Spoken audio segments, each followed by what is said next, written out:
be proud of what you just gave us. Yeah, let's look at that. Okay, peripheral nervous system drugs.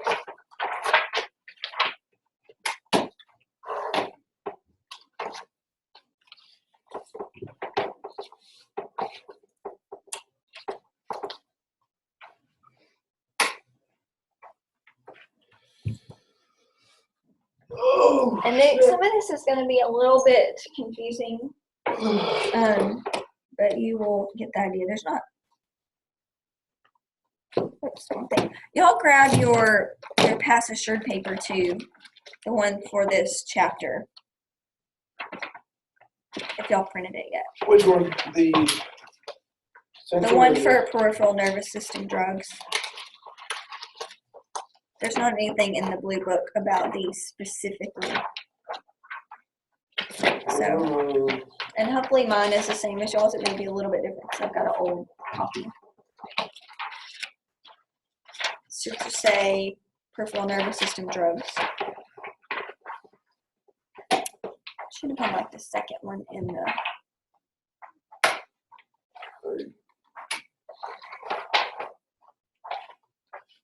Oh yeah, I guess you had one about dosages and stuff.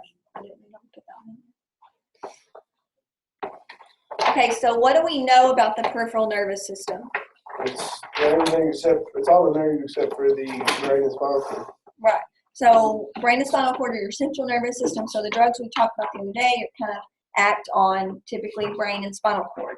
Okay, these peripheral nervous system drugs act on the other nerves. So these are composed of all the nerves outside the brain and spinal cord, transmit information to and from the brain. We know afferent is what? They go away from what? It goes to the CNS. Right, goes towards the CNS, away from the stimulus. Okay, afferent are your sensory nerves. Okay, and then efferent are what? Goes back to your. Goes back to it, like stimulates whatever it is, gland, muscle, whatever it needs to stimulate. Okay, efferent has its effects or effort. Put that way. Okay, so we know.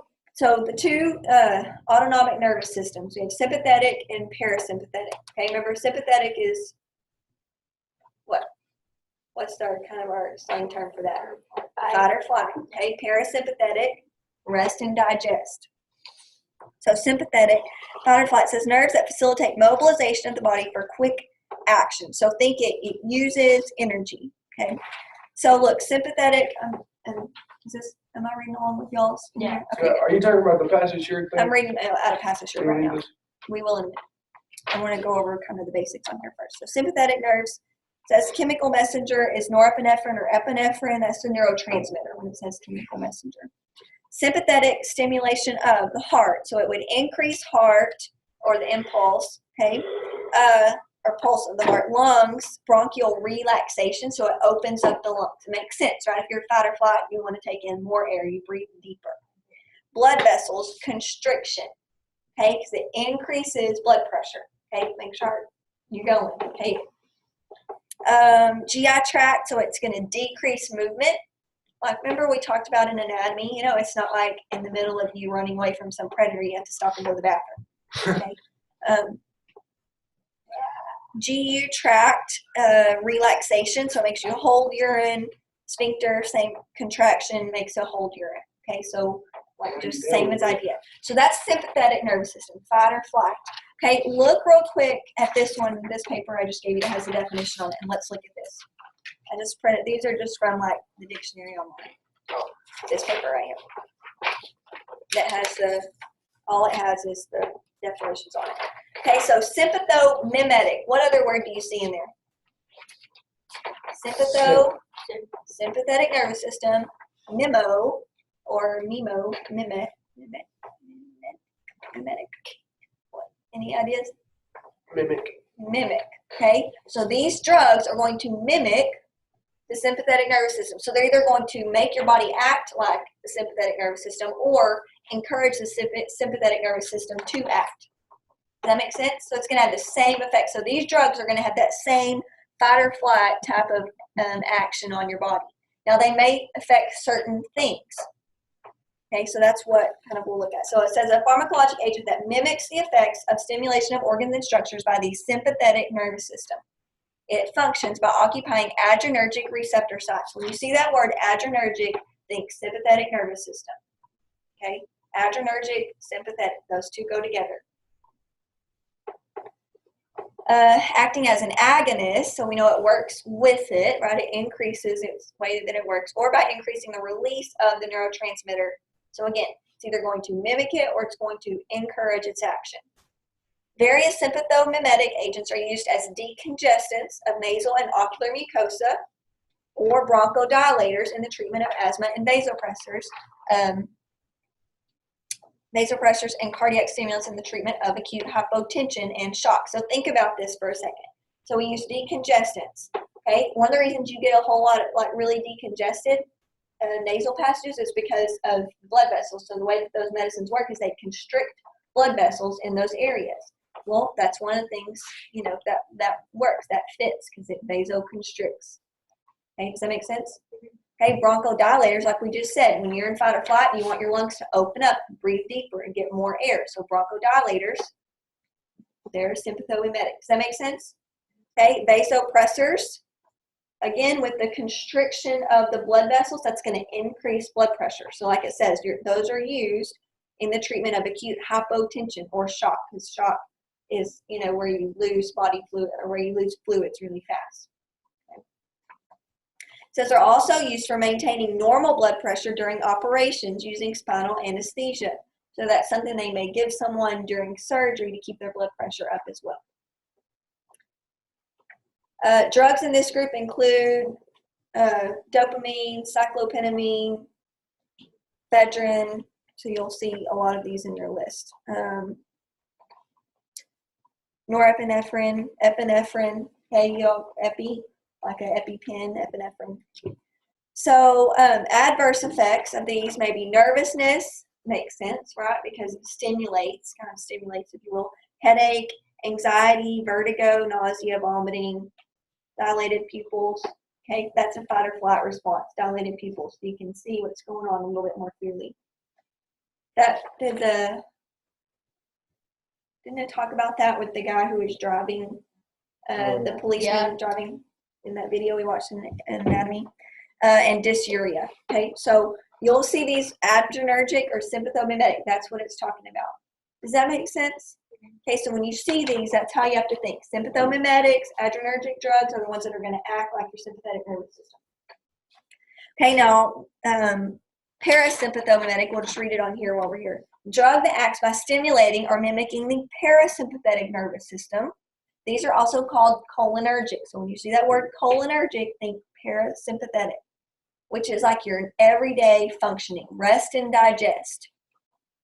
Okay, now they're always working. I mean, it's not like your parasympathetic nervous system shuts down completely and your sympathetic nervous system is the only thing working. You know, your parasympathetic nervous system is kind of like an always functioning thing, and your sympathetic, I mean, they're constantly working together. You know, you get up really fast and run to go somewhere. Well, your sympathetic nervous system kicks in for a little bit. They're always working together, you know, but then sometimes one will take over a little bit more so than the other. This one mimics a parasympathetic nervous system and they're called cholinergics because of the neurotransmitter. So go back to your pass assured paper right here and let's look at this. So parasympathetic nerves, this says feed and breathe, but rest and digest. I get it print out. Oh no, okay. Well, just listen for now. Nerves that direct restorative and conservative processes, so your normal processes. Okay, chemical messenger is acetylcholine, parasympathetic stimulation of the GI tract, so it increases GI movement and secretion, right? It makes sense, rest and digest. GU tract contracts, so it contracts the muscle that makes you go, and it relaxes the muscle that holds it in normally, the sphincter muscle. Remember, sphincter is like a circular muscle. The heart, so decreased heart rate, impulse conduction, decreases heart rate. Blood vessels dilate. Lungs, increase mucus secretion. This is one reason that people who are like immobile and lay in bed a lot have an increased risk for pneumonia. They increase secretion rate, but they don't ever get up and get going and make their lungs breathe real deep and big. And then eyes, they decrease intraocular pressure. So what eye disease then do you think we're going to see these cholinergic drugs for? G1. Yes, the one that starts with a G. Glaucoma, because glaucoma, the disease itself, is for intraocular pressure. So we're going to see these cholinergic drugs or parasympathomimetics. Okay, those are going to be your glaucoma medicines. Okay, everybody good with this? Is this okay? Because this can get really confusing because it gets a little wordy in here. So that's why I wanted to go over all that first. Okay, look, next, sympathomimetic agents. So they're going to mimic the sympathetic nervous system. We just talked about kind of how these work. So direct acting, let's see, enhance the action. So examples of this, phenylephrine, nasal decongestion, we just talked about that. Clonidine or catapress. Okay, this is a major, it's for hypertension, but it's used for blood pressure. So it's going to cause massive hypotension really fast. It's kind of it can be used as like not an emergency drug, like emergency in the hospital, but at home. Like my grandmother has Clonidine, but it's only a PRN med. She only takes it when her blood pressure is really, really high because it works really fast. Okay. Dobutamine increases cardiac output. Terbutaline, breathine, that's a bronchodilator.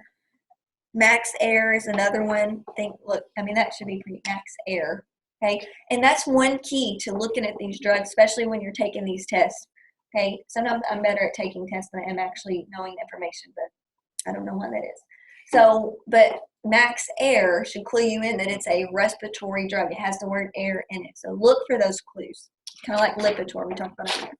Okay, levalbuterol, Zopanex, this is a bronchodilator. Ceravent, it's another one that's used to treat asthma. Albuterol. Okay, epinephrine is also adrenaline, non-selective. So it's going to have mass effects all over. But one of the major ways it works is it's a serious bronchodilator. Okay, and that's one of the problems when people are having an allergic reaction is their airway closes up. Yeah. Okay, so this is going to make it open. But it also, epinephrine is going to work on all those other things. It's going to make your heart beat faster. It's going to constrict blood vessels and so forth. Okay, so it's non-selective. That's what it's talking about. It doesn't just pinpoint one area. Same thing with norepinephrine, dopamine, and then the last one on there. Okay, indirect acting says these facilitate the release of norepinephrine or block the reuptake. So amphetamines, we know what those are used for, right? Those are CNS stimulants. Okay, or they're used for kids who have like ADHD. And then tricyclic antidepressants. Okay, look, sympatholytic or adrenergic blocking. So these are going to work against the sympathetic nervous system. Does that make sense? Lytic is like destroy or break apart. So these are going to be used for hypertension, heart disease, migraine headaches, things that are caused by the sympathetic nervous system. So these are going to oppose it. So they're going to kind of work opposite. And that's why I wanted to go over the other, because I want you to see the meaning of that. So beta blockers is an example of this. We know that beta blockers affect the heart for the most part, especially heart and lungs both. Let's see, alpha blockers used for migraine headaches. There's a whole section in that big thick packet on migraine medicines. I'll let you, it'll go over that with you on the video. I just wanted to go over it with you ahead of time. Okay, look over at parasympathomimetics. So these are the cholinergic ones. Parasympathetic goes with cholinergic. Uses are for glaucoma, like we said earlier, because that's the increased intraocular pressure. Bladder problems, okay, because it's going to make them go to the bathroom, cholinergic meds. Gastrointestinal problems, because it's going to increase motility. Right? It's going to make their bowels move. And then Alzheimer's disease as well. Mechanism of action, salivation, lacrimation, urination, defecation. Yeah, lots of shuns going on there. Mimics the action of acetylcholine. So it makes sense. These are all side effects are going to be diarrheics. It's going to make the GI system overwork. Okay, so like I said, side effects a lot of times are just an overworking of what the medicine is supposed to do. And some things you'll see crossover. And anyways, makes sense. Bronchoconstriction, decreased blood pressure because the blood vessels are dilated instead of constricting. And then if you go on down, parasympatholytic, so these are going to work against. Okay, so use your wording there to figure out what that means. And I think the only other thing it talks about in here are anesthetics, and hopefully it'll talk to you about that online. So, things. Have a good day. Don't forget.